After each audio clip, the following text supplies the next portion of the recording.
ఆ మహాశివుని రూపమైన గురు దక్షిణామూర్తి కూడా మనం ఎక్కువగా ఈ వటవృక్షం కిందే ఉండి జ్ఞానబోధ అందరికీ చేస్తున్నట్టుగా మనం చాలాసార్లు చూస్తూ ఉంటాము. ఎన్ని విశేషాలు ఉన్నటువంటి ఈ వటవృక్షము, శివుడు ఆ వటవృక్షం కింద దక్షిణామూర్తి ఉన్నారు.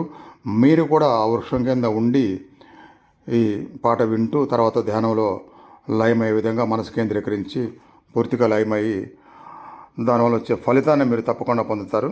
భక్తితో ఏకాగ్రతతో మనసు లయం చేసి వినండి. ఓం నమః శివాయ.